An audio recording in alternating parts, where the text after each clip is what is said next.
Welcome. This is Get the Tea with Buta. I appreciate you watching us this morning and joining us in our conversations as you have throughout the year. Today we have the distinct pleasure of having as our honored guest, Miriam Krinsky. Miriam, you're going to learn, is an individual who really is the backbone to a lot of what we have done in our office with the Commonwealth attorneys in, I don't even want to say Virginia, but throughout the U.S. I put her on the spot a little bit because of this reason. One is she has come to be a very important person in my life because of what she stands for. And before I ran, I want to say this, is I had some really good ideas, but they were isolated. And isolated in the sense that I didn't know that there was a forum or a group or a team that would come together and be able to support us, as well as to move us forward in what we have deemed as being criminal justice reform. So I invited Miriam to join me, and she graciously said yes. So now I want to be able to share her with you, our listeners and our viewers. So Miriam, welcome to our show.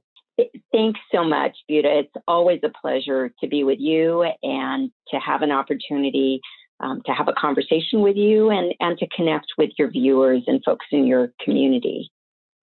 Well, I appreciate you and I appreciate your time. So let's get down and dirty real quick. It's like a cool thing. What brought you into the arena and with the interest of criminal justice reform? So this work most recently was really a natural progression of my trajectory and what I saw during the 80s and 90s when I was a prosecutor. I took that probably all too common pathway from law school, which was when I graduated. If you did well, the natural consequence was you found your way into a law firm. And I did that for a couple of years, long enough to realize that it wasn't what I wanted to do. And I had always had instilled in me from my parents, from my background, this sense that if you have opportunity, if you have privilege, you need to give back. And so public service was always something that I knew I wanted to do. And when I left private practice, I had thought that I wanted to become a federal public defender, but they weren't hiring. So I found my way into the U.S. Attorney's Office in Los Angeles, where I still currently live, and spent around a decade and a half in the 80s and 90s as a federal prosecutor. There was much I loved about the job. I loved standing up every day and talking about my role as representing the United States of America, sort of that worthy feeling in your gut that what you were doing is bigger than you and it matters. But I saw over that decade and a half a mounting trend line of more and more punitive responses, of this autopilot presumption that we need to pile on penalties, that we can and should try to punish our way out of struggle that people in our community are facing. And I saw an increased pattern where, as mandatory minimums, as sentencing guidelines in the federal landscape came into place, as we saw that so-called war on drugs, the so-called crack epidemic, I saw us putting generations away, and largely Black and brown young boys and men. And it wasn't comfortable anymore. So when I left prosecution in around 2002, and please don't do any math here, or presume I was a child prodigy, and I started all of this at age 4. But when I left it, it was to pursue not what normal former federal prosecutors do. I left to run a nonprofit that represented over 30,000 young people in our child welfare and too often juvenile justice system. And I wanted to do that because I really felt that what I saw as a prosecutor was giving up on generations of young people, that we were creating patterns and cycles that had to be stopped, and that I wanted to personally be part of seizing open windows of opportunity for young people, to help them before they fell through those cracks and kind of fell into that deep tunnel of the criminal legal system. And I did that for a period of time. I did police reform work for a period of time. But maybe long-winded answer to sort of the criminal justice work I'm doing today with you and other inspiring leaders, I came back to prosecution in 2016, not having expected I ever would come back to it, but because I am a big believer in changing systems from within.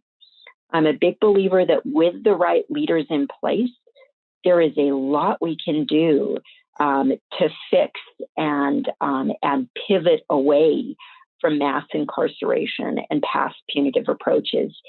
And I started to see this amazing and exciting phenomenon of, leaders who are coming into office who, deeply believed in a vision of prosecution that I came away believing with, but I never thought would start to consume the leadership in that field, and who really wanted to change prosecution and the criminal legal system from within. And so, it was starting to see that emerging of what some said was a moment, but is now clear is really a movement. And people like you, Buta, and others who were just willing to reject the past and reach toward a different North Star. I want to go back a little bit in your experiences, because you said you left private practice and got into U.S. Attorney's office. How many years had you been practicing prior to joining that office? For a cup of tea, so no pun intended. But no, I was in private practice for under 3 years. It was actually a law firm that I loved. They were, here in Los Angeles, but they were somewhat smaller, by LA standards, under 100 is a small firm. And they were deeply committed to pro bono. Some of the leaders of our state and local bar were members of those firms. They were people who believed in public service, and the first African-American president of the State Bar of California was a member of that firm. One of the first women presidents of the State Bar was a member of that firm. They were people who saw private practice the way I hoped one would see it. But even with that starting point, it's still, it was clear that was not going to be the right fit. There are wonderful lawyers in private practice, including my husband, who's a partner at a large firm. But I felt that there was a different calling that I was hearing, and that, I needed to do something different with my legal degree. Okay, so now you at that point in time were practicing for 3 years and decided that you wanted to go into the prosecutor's office. What were your initial expectations as to what function and role you'd be serving as a prosecutor? So, I think that's a great question, and I'm not sure how deeply, frankly, I thought about that.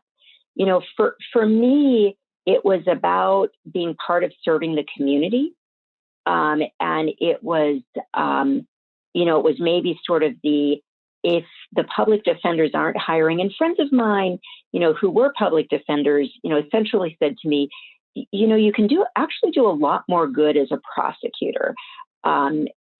Public defenders are, yes, they're representing and fighting for individual clients, but they are banging their head against walls. And if you really want to be the one on the other side of that wall and maybe, kind of help break that wall down and use the discretion you have to not charge or do the right thing when it's not piling on, then go be a prosecutor. And so, it was really with not much more thought than that. This U.S. Attorney's Office in Los Angeles had a wonderful reputation. Former members of the firm I was at had come and gone from that office. I had great admiration for the leaders of that office. And I really went in just not thinking long and hard about what would the minutia of the day-to-day job look like, but just that, I would be given an opportunity to serve the community. And, I mentioned earlier sort of that almost ingrained in me, sort of family background. My parents were immigrants to this country. I, am an immigrant to this country. My kids are the first generation, born in the U.S. And I remember when my older daughter was born, that feeling of just, almost sort of pride. Wow, there is someone in my family now who's an American, a truly born American. And my father was a survivor of the Holocaust. I think I always grew up with that ingrained within me, that feeling that living in this country was a privilege. What I grew up with, my parents didn't come from, great affluence, but I never, went needy. I never had to put up throughout my childhood with what my father did. He never went to junior high or high school because, of what was happening, to, young Jewish boys, living in Romania during the Holocaust. So, for his mind, the opportunity to go to school was a privilege. Certainly to go to college and law school was a privilege. And so there was always that feeling that I grew up with that you have to give back. It's not an if, it's more a how. And, just kind of this sense, again, that came through my father that if you made it, I think he kind of grew up with this, to have survived meant you had to take advantage of that. You were here for a reason. If I think he sort of felt that, partial guilt, but partial obligation that he made it. So he couldn't waste the fact that, that he had not simply himself made it through, a very challenging moment in history, that, people in the U.S. through different kinds, of horrific tragedies in our nation, made it and are still here. And that, if you made it and you're still here, don't squander that, give back, and make a difference. And that's awesome. And I think that is sometimes very reflective of the immigrant experience, is definitely being appreciative of the opportunities that are presented to us, especially coming into the U.S. from countries that those things are luxuries, that they are not automatics. And then the investment in our community and the need to reinvest back. So that's awesome. And I very much appreciate that perspective coming from you and it being in you. When you were in the prosecutor's office, you said earlier that you kind of felt like that the system was discounting a lot of individuals that maybe otherwise did not need you. Was that a perception and an experience you had that progressed over the years that you were with the attorney's office or U.S. attorney's office? Or is that like, at what point did it hit you that it's a moment where you're like, whoa, wait a second, what exactly are we doing and what harm are we causing versus what harm are we addressing? Yeah, great question. So I think it became a mounting realization. And I think some of it was positionally, what did I, as I rose up through the ranks, as I started seeing not just my own cases, but also the cases of those I supervised, the patterns became more evident. And some of it was the transformation that our country was going through. I saw the years where that tough on crime mindset started setting in, the 80s and the 90s. I saw that escalating mandatory minimums, harsh responses, where it reached the point that, more and more young people, especially in an urban community like Los Angeles, were coming into the criminal legal system. They had entered that doorway through, smaller and smaller kind of acts of harm to the community. Often, it was young people who had grown up in the child welfare system, who had lost their parents to, mass incarceration, who were gang affiliated in part because they were looking to fill a void in their life. And, gangs did that. Obviously it came at a cost, but there was that feeling of connection in Los Angeles that came from gangs. That in some ways we forget about the fact that many young people, fell down that pathway looking for something. And part of that something was not a bad thing. And so I started seeing younger and younger people falling into this net, and a system that was less and less forgiving, through mandatory minimums, through the federal sentencing guidelines. We were fueling a direction that, in contrast to other countries in the world, was leading to an aberrational decades long or even mandatory life response that really gave up on people. So, that became increasingly evident. And then as I moved from my own, singular cases to supervising others, first our 50 or 60 youngest lawyers in the office who were part of, the entry general crimes. Then I was supervising our criminal appellate practice that was hundreds of lawyers in the office. And I was seeing not my own docket, but thousands of cases. The patterns were just too clear to ignore. I started seeing kids and grandkids of people I prosecuted coming in, and the futility just became clear. And the moment, when it was just, it felt like there was no choice but to look for something different, was after 9/11, when it wasn't simply, this singular office, but I was doing things at that point through some national advisory groups, through Department of Justice.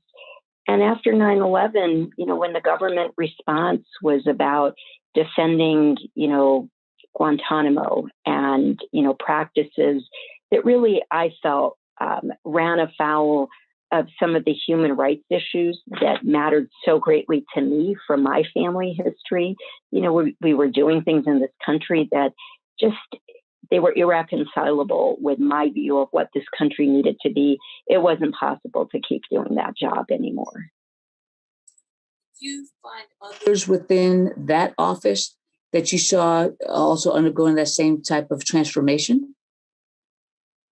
I have seen others. I mean, I've seen individuals from that office, who are teaching at law schools and running clinics, who are defending, wonderful alumni from that office who's doing capital defense litigation through a clinic here in Los Angeles. Another who is defending, and trying to get young people, individuals who as young people were sentenced to, unbelievably long sentences out, trying to get them out through clemency or other efforts. A number of alums from that office are on the criminal defense, white collar defense side, which is more commonly, often a pathway. But I do think that there are many, there are hundreds who sign on to, joint letters or amicus briefs as alums from the Department of Justice.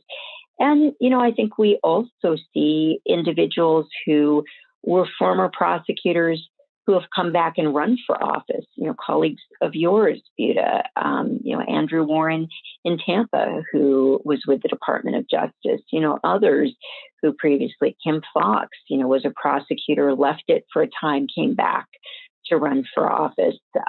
We're seeing individuals who realize that when they left, it wasn't comfortable, but the way to fix it is to not give up, but come back and try to be leaders of change. Your path, I would suggest, was not an easy one because it's also the systems around you are suggesting that, in my words, you're a bucket of crazy and you've lost your daggone mind to think that this is what prosecution should be or that we should have a more global perspective. How did you navigate through that for yourself, not just from a career perspective, but also from a personal perspective? That here's a situation where you do have to reconcile what is going on. And I'll share just a story with you that I've shared with my office. When we start talking about how we're going to prosecute, and I do, and I tell them straight up, is if we do it right, we don't sleep at night. Because we're still worrying about, did we do exactly or as much as we could for our victims, for our witnesses, for our accused, for the court system, for the community? And it's such a hard balance to understand what the right answer or the right proportion is. Because when I did defense work, it was real easy. Your loyalties are solely to your client. And it's a very pure relationship. Here now, when you're adding all those other interests, how do you reconcile that with yourself to ever feel comfortable that you have the right balance? Well, I think in some ways it's a good thing, and I don't want to take it to extremes, but it's a good thing to be uncomfortable. It's a good thing to not sleep at night. These sorts of decisions are weighty ones. I have talked to law students who are thinking about entering this field, becoming the next generation of leaders like you. I know that you're hosting one of our FJP Summer Fellows in your office. And sometimes law students will say to me, or when we bring elected prosecutors out to law schools to, talk about why we need this next generation to think about this job, sometimes they'll say, I just don't know if I could be comfortable with being a prosecutor. I don't know if I could be comfortable with doing a job where the end result is often, somebody's liberty is lost. Someone has been taken away from their family, their loved ones, their community. And I'll listen to that and I'll often say, that is exactly why you should do the job. Those who don't lose sleep at night, those who are comfortable with the consequences of what they do, those are the people that I worry about, because we need prosecutors of conscience. We need individuals for whom every decision they make is a very difficult and heartfelt decision, both individually and in terms of systemically. I remember when I was in the U.S. Attorney's Office, and a wonderful mentor and U.S. Attorney at the time, who later became a federal district judge. She was, just a real, in my mind, inspiration and mentor, in terms of what the job looks like done right. She asked me at the time, because of the supervisory position I was in, whether I would be part of the office's death penalty committee, the committee that judges whether individuals that we're prosecuting should be subject to the death penalty.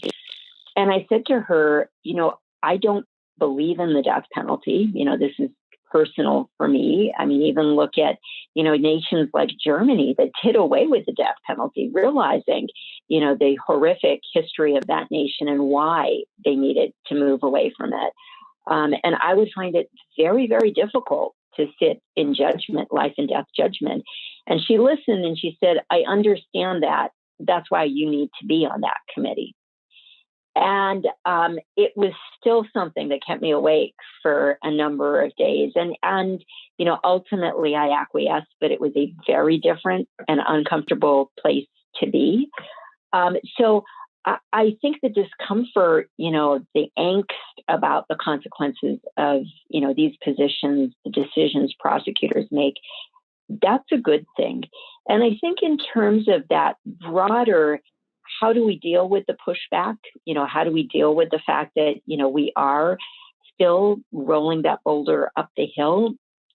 How do I deal with it at FJP when we work with leaders like you and, want to do what we can? And I stay awake at night thinking about the challenges you're facing, or during the pandemic, stayed awake at night thinking about the fact that every person behind bars, is in a potential, hot spot and life or death threat. How do we think about, for those that don't need to be there, what efforts could we help support to bring them back to communities if they can safely return? I think some of the formula there is safety in numbers. We try to take what is a lonely job for elected prosecutors around the country and make it less lonely, create community, show that there are others who are struggling with these issues, that you and leaders like you are not alone. And that, as we struggle, as you struggle, others are struggling. And maybe we can find, some kind of, camaraderie or at least comfort, sort of the misery loves company adage, when we come together and struggle together.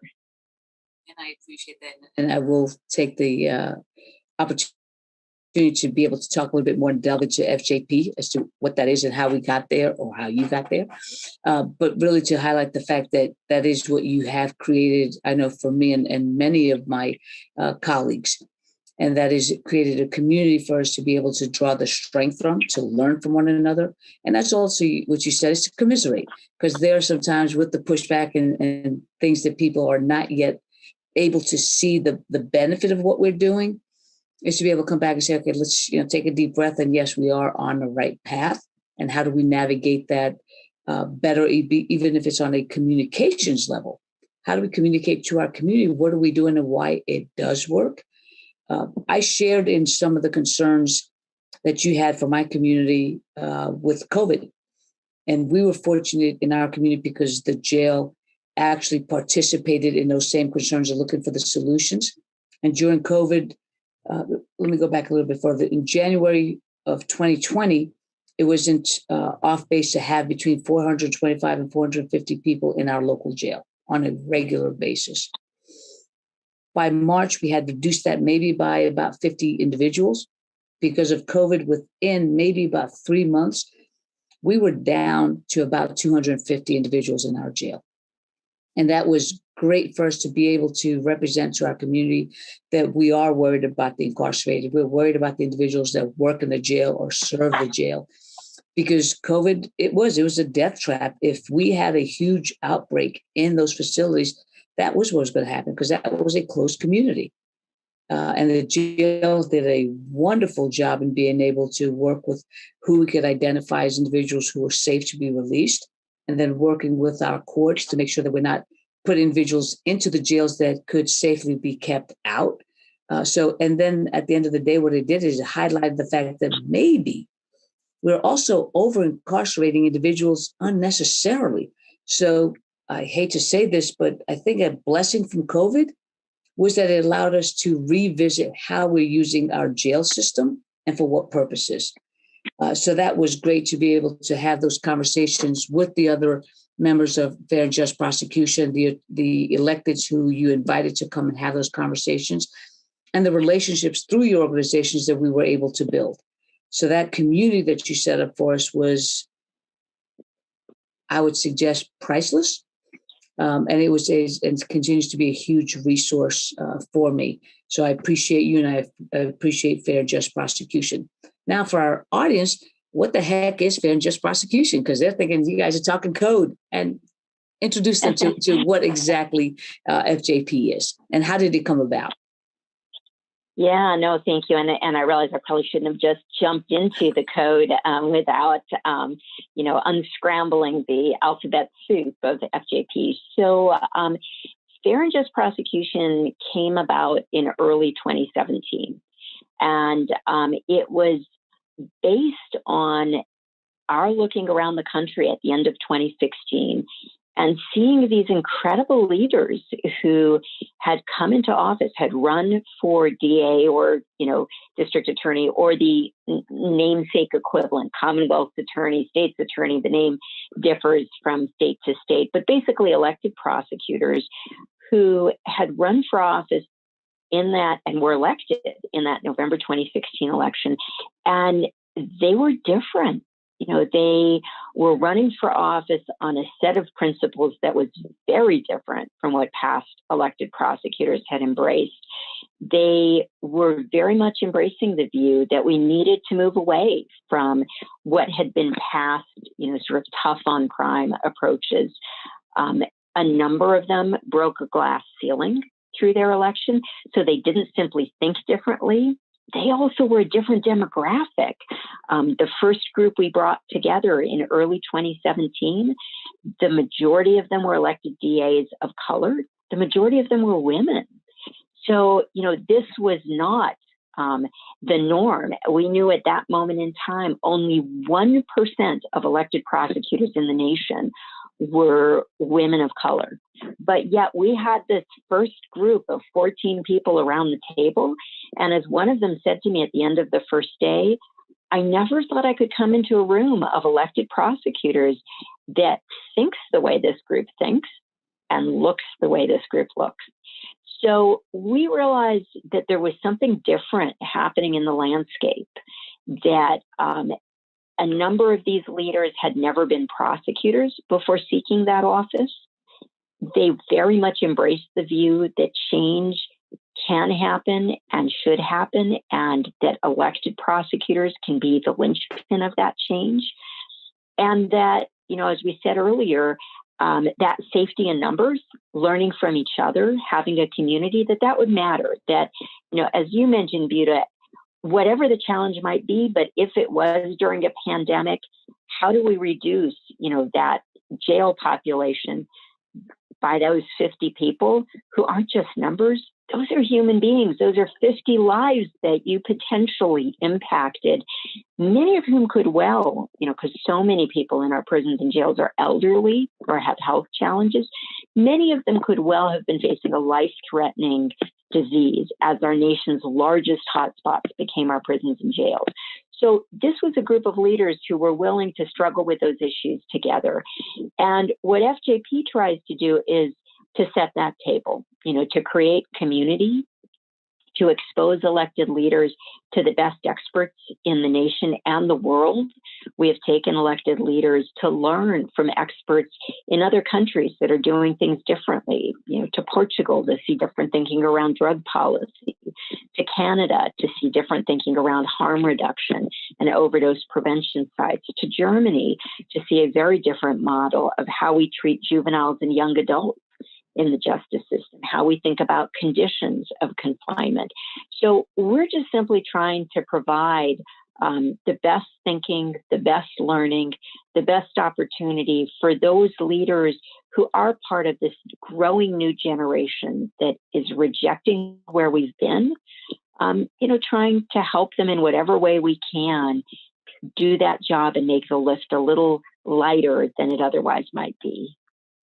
That's awesome. And I think one of the other takeaways that I've taken from this approach, as well as this experience that I've now had for the last 18 months, has been that I think the prosecutor is also more community focused. And I say that by it being looking to the community for the solutions, rather than just defaulting to incarceration, because no offense, we could do that all day, every day. But as you said earlier in one of the comments you made, we can't over-punish ourselves into solutions. That isn't, because we're creating other problems. Every time we take somebody out of the community, we're taking away a dad, a brother, a son, a wage earner, somebody who can be better invested in our community. And we start throwing away these individuals. We have to think about what the ripple effect is to the community. So that's what I like about the fact that right now, I think from a national perspective, the community is making these demands on prosecutors, and they want to hold us accountable by saying, okay, you've done this, but what is the cost? What is the harm to our community by you going forward and making these decisions that have either occurred similarly in the past or by having a newer approach? So that's been a very nice transition in my mind's eye, that we are much more community focused and more community invested. With Fair and Just Prosecution, with the needs of, and I'll call them newer prosecutors, you've also become a huge resource. And you just mentioned as far as having the experts and people coming in to be able to speak to those matters. One of the benefits that I've also seen in the presentations that your group has put on is, one, for starters, is for whoever participates, there's no requirement for them to adopt any of those policies, none of them to adopt any of the procedures. It's to learn what is going to work for your community. And my one takeaway that I would like for you to focus on is that Fair and Just Prosecution has also has focused on the fact and redirected our thinking to this.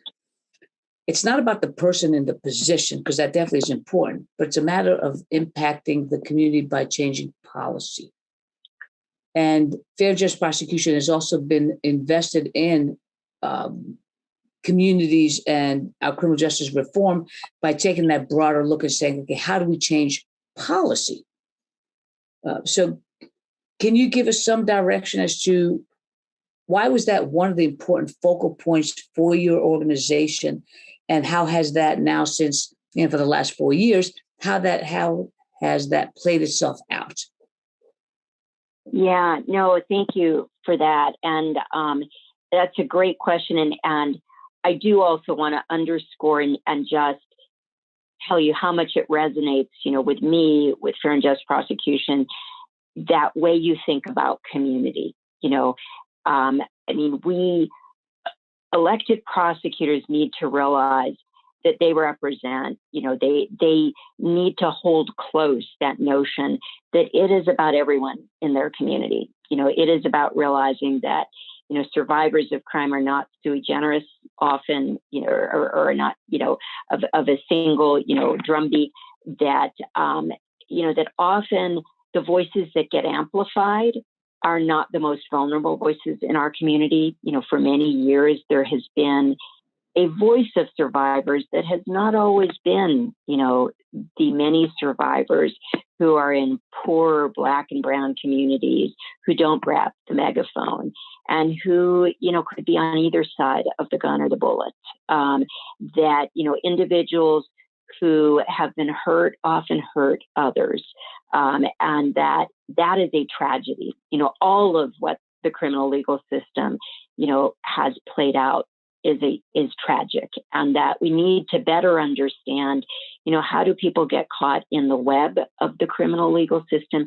How do we, heal everyone, in our community, that broader community, that it's about, embracing the view that the job is to promote safer and healthier communities, that we can over-police our way to safer communities, but that is not a healthy community. So, how do we think about recognizing that we are trying to fortify communities? We're trying to rebuild trust. And if communities don't trust the justice system, if they don't trust law enforcement, if they don't trust prosecutors, we're not going to be able to promote public safety because they will not cooperate, with those parts of government that are trying to help them. So turning to the policy piece of it, it is evident that with the stroke of a pen, a newly elected prosecutor can change through the policies they embrace a lot. They can, their first day in office, with the stroke of a pen, say, I am just simply not anymore going to be bringing young people into the adult system. Or I am going to put in place a conviction integrity unit that realizes we need to do justice, not simply moving forward, but we also need to look backward and attend to past injustices. I'm going to take a second look at past decades-long sentences and look for those who can safely return to the community and find policies as well as new laws that enable me to do it. I am going to, as you and others in Virginia did, use the bully pulpit I have and my elected authority and gravitas to stand tall and stand together with others in fighting against the death penalty and causing my state, as you all did, to be the first state in the Confederacy to end the death penalty. Huge policy implications. I am no longer going to criminalize substance use or individuals struggling with mental illness or people who are possessing, or smoking cannabis.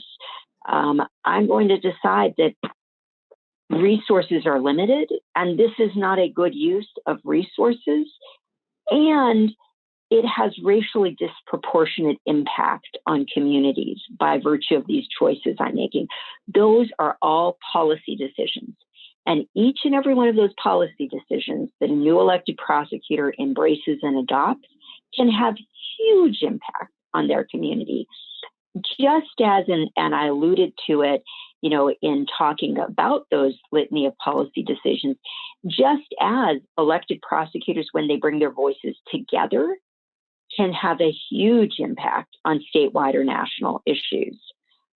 We know from studies that have been done that when elected prosecutors come together and fight against criminal justice reform, those reforms have a tough time passing. And conversely, when they bring their voices together, as you all did in Virginia, and support key changes, it can be a huge accelerator and driver of change. So there is that policy leader role in terms of their own office and their own jurisdiction.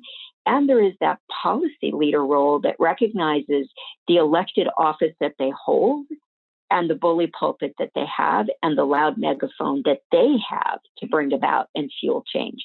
Those are all huge policy drivers. And we are big believers in trying, to offer up that information and that, roadmap for what that policy change might look like. And as you noted, the individual prosecutors are going to go where they will, but if they decide, this is resonating for them and their community, we want to give them access to the best thinking and the best experts and, the best lessons learned from their colleagues who have moved in that direction elsewhere to help guide them down that pathway. Now, you mentioned earlier a little bit about the fact that part of your transformation also included police reform. Now, we all were witness to the murder of George Floyd last May of 2020.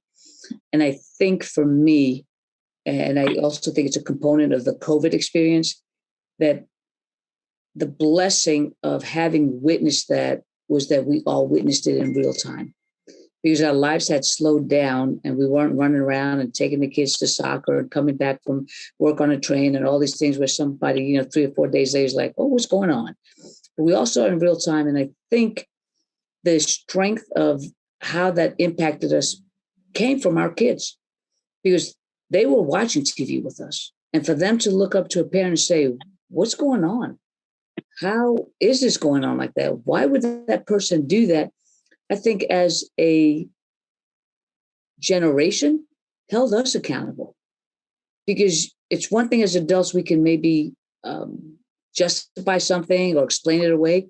But when you have to have that explanation, that heart to heart with your kids, the BS factor is not there. I mean, you can't do that, because you have to be straight up with them and say, yeah, you're right.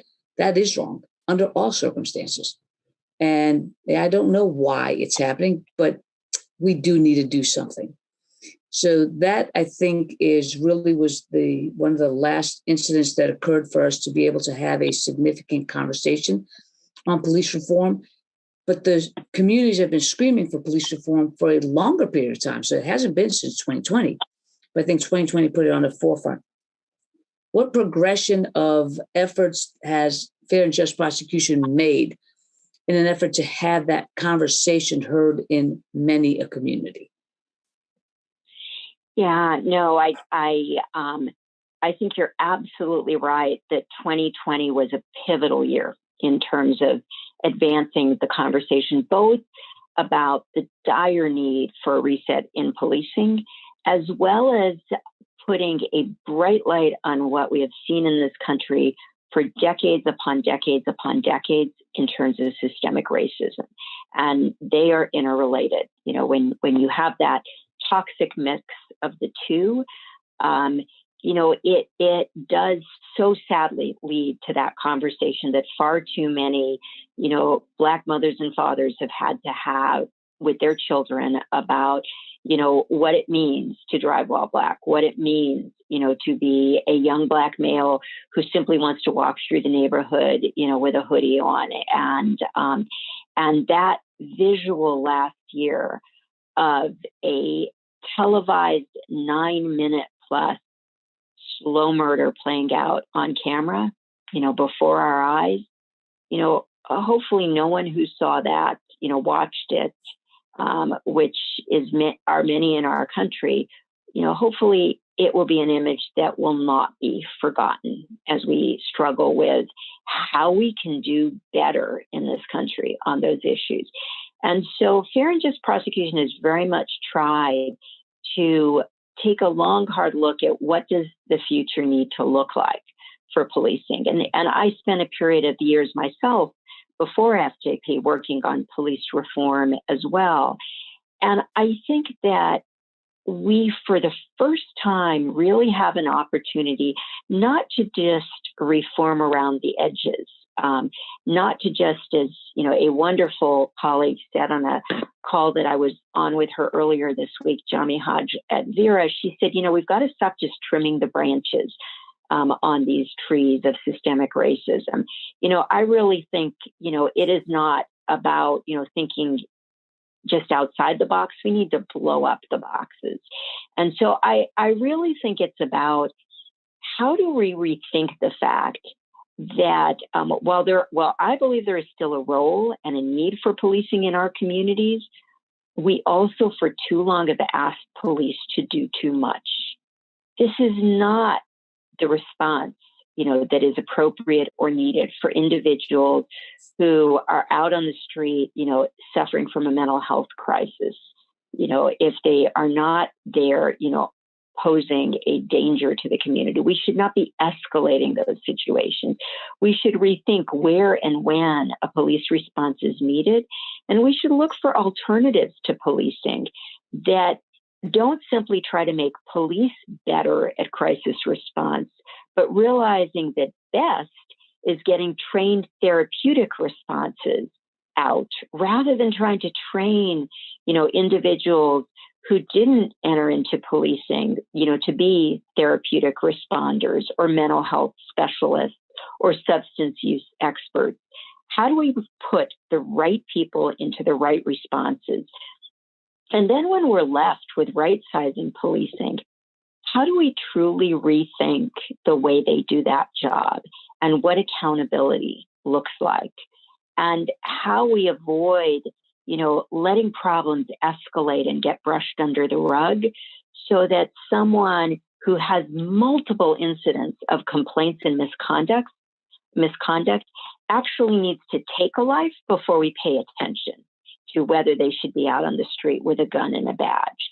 And how do we avoid, as I saw in a law enforcement agency I worked inside of for a year, how do we avoid the instances where individuals who finally are removed from that job, like whack-a-mole, appear somewhere else or are put back on the job through processes that, unions or others have advocated for that are not in the best interest, not simply of the community, but the public servants who wear that uniform and hold that badge, never supported in the first instance.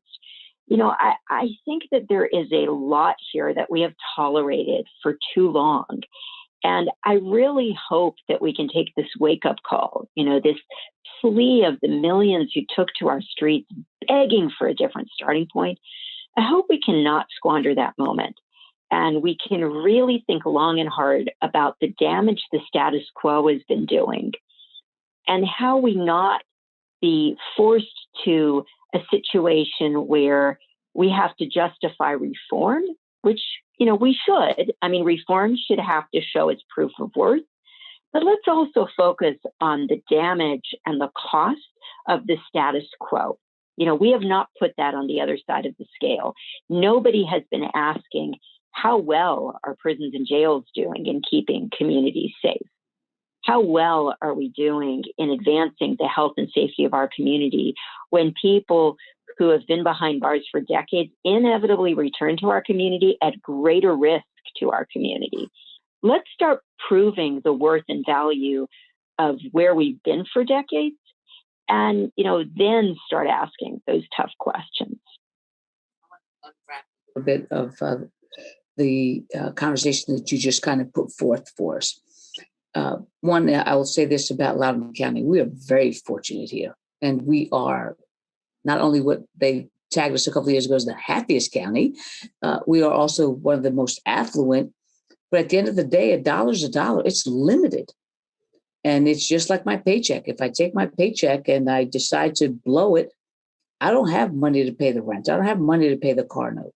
Same thing as how we invest in our community. If we're taking funds and we are literally wasting them away without having a return on our investment, that's going to decrease the amount of resources we have for school counselors, for mental health, for drug addiction programs.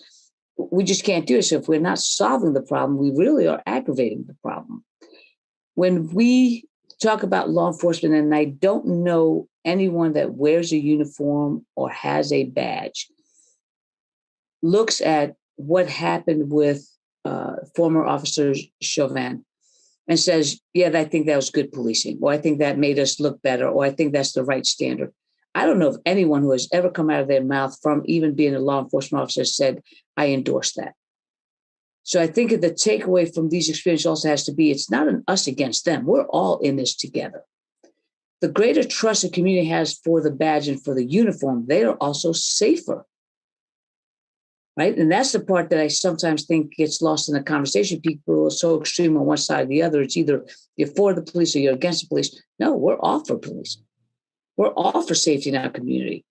But what we want to be able to do is to have them exercise their responsibilities in a way that we do have a trust relationship. They also want to make sure that when they're in a community, that they're safe. How we end up doing that is by holding individuals accountable. Holding somebody accountable does not make us against them.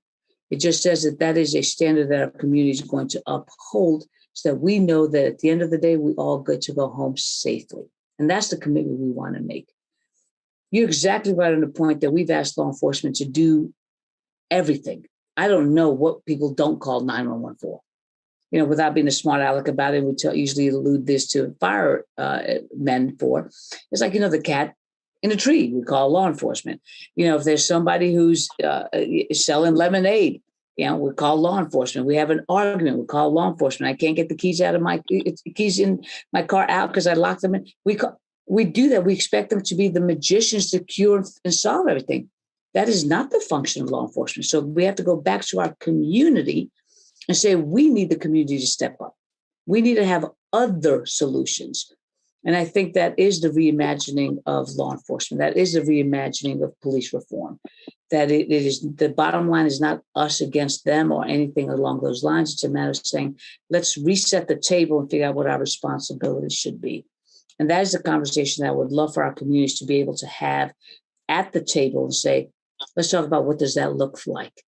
Are you monitoring or participating in different communities in that realm as to how they are reimagining their law enforcement? And I'll also tell you this, that daggone phrase as far as defunding the police is the dumbest phrase I've ever heard. Because I think it automatically put that into, oh my God, we're not going to have police in our communities. And so we have to have that conversation that we're not defunding them in a sense that we're taking the police out of our communities. We're just talking about how do we reallocate and reinvest to be able to do that. So let me go back to the question I asked you, because then I stole the opportunity for you to answer it. Have you been monitoring or participating in communities who are reconfiguring how law enforcement works for them? We are keeping a close eye. We actually have, some information on our website, put out a blueprint on revisioning policing and reform that looks at, what are some of those principles? What are some of those models? There's been a lot of focus on the cahoots model in Oregon. We've been looking outside of this nation's borders because, we think there's a lot to be learned from how other countries have approached this issue. But I even want to maybe expand, Buta, that reset, because I think that just as we've asked law enforcement to do too much, to cover too much, we've also asked the criminal legal system to do too much. And I think even as we reset policing, we need to reset the criminal legal system. Jails and prisons for too long have been the default for individuals struggling with mental illness. Here in Los Angeles, where I live, our county jail is the largest mental health institution. Actually, I think, I saw this previously, it may be the largest mental health institution in the nation. That is absurd. That is absolutely unacceptable. And if you walked through the hallways of Men's Central Jail here in Los Angeles, you would know just how unacceptable and absurd that starting point is. But we use our criminal legal system to try to solve problems that public health, mental health, harm reduction, substance use, basic support for housing and education, those are cheaper and wiser solutions. It's not just the cost of the status quo fiscally that is a waste. It is the human cost, the potential loss of the status quo. And every day we are incurring that cost. And so I think communities get that. I think there is a reason why people are getting elected on an agenda of change for prosecution, for elected prosecutor positions around the country. Communities want that to end. And I think that even while we were trying to figure out what does better look like, where is better happening, how do we model it and bring it to scale, I think we just need to stop doing what we're doing. We can't let the perfect be the enemy of not just the good, but the bad. Right now we are doing damage with what we are doing, and we've just got to stop. And I think that when the criminal legal system gets out of the way, if law enforcement gets out of the way, it will create a vacuum that others will fill. I think there's sort of that law of physics that, I forget what it exactly says. There's a reason I'm a lawyer and not, in the sciences. But if we create space, others will fill it. And I think conversely, a space the criminal legal system has filled has not been filled by others. So as long as we continue to try to criminalize our way out of substance use, out of homelessness, out of, people who are participating, and engaging in quality of life offenses and need help, not handcuffs. As long as we keep doing that, we will keep filling a space. And yes, it's all right to try to make that better. But again, the best thing is to just get out of the way, to stop doing this harm, and to try to let others step in, not for, judges and prosecutors and others to invite mental health and substance use specialists into the table. Yes, we prefer it, but let them lead. Let them be the ones, to be crafting the solution, because they really know best. And so I do think that revisioning is a broader revisioning that we need to be thinking about. Segue into my final and probably my best question tonight, which is this. As you said, the most promising solution is to let the community dictate the solutions. How do we do that? Well, great question. I think it's maybe a combination of things that are starting to happen. I think the first is we realize, and it was a wonderful, others probably had coined it way before, but when I was doing work in the child welfare area and dealing with young people, I love the fact that California Youth Connection, a group of, current and former foster youth, would consistently hit the drumbeat of nothing about us without us. None of this work should be done without community at the table.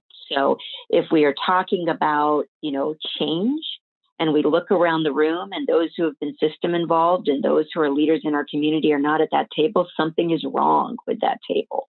So I think, first of all, we make sure that they are there. I think, second of all, we need to, all of us, be doing as much as we can to be sure that members of our community are educated on and informed about the critical role that elected prosecutors play in all of this, so that we no longer see down ballot, prosecution races have few people turn out or exercise their choice. And that has been changing more and more. The fact that we saw races like the recent race in Philadelphia, where more people turned out than even the race 4 years ago. The fact that more voters I've seen, per polls in California are voting down ballot for DA. The fact that change agents, like you and others, are increasingly garnering the interest, of our communities. I think that's a positive sign. But, we continue to see polls that say 30%, of voters have no idea even who their prosecutor is, let alone why it matters.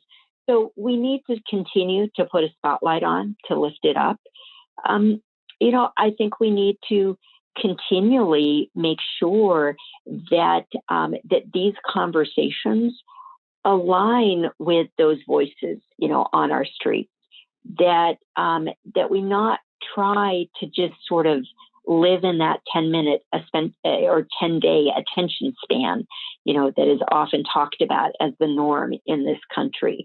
That we keep these fires lit into the future.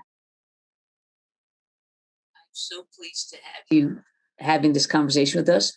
And I am so pleased that you are actually a person who has a torch to keep that fire lit. You are a huge contributor to the thoughts and the advances that we make in our office. And I appreciate you being a mentor for me and a lot of our other prosecutors in Virginia, as well as across the U.S. So my gratitude to you. Miriam. I appreciate you. I appreciate the heck out of your team as well at FJP, because I know you are not the only person who is able to make all these movements for our communities, but you definitely have a lot of invested individuals who are some of the smartest and kindest people I've ever come to know. So I want to thank you very much for your time.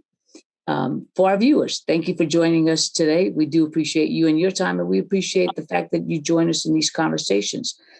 As you consider how else we can better serve our community or how we could amplify the voices of our community, please let us know. I'm Buta Biberaj, and you have joined us here today on Get the Tea with Buta. Thank you, and a fair amount of gratitude to Nick Gothard, who, as always, is putting our show together.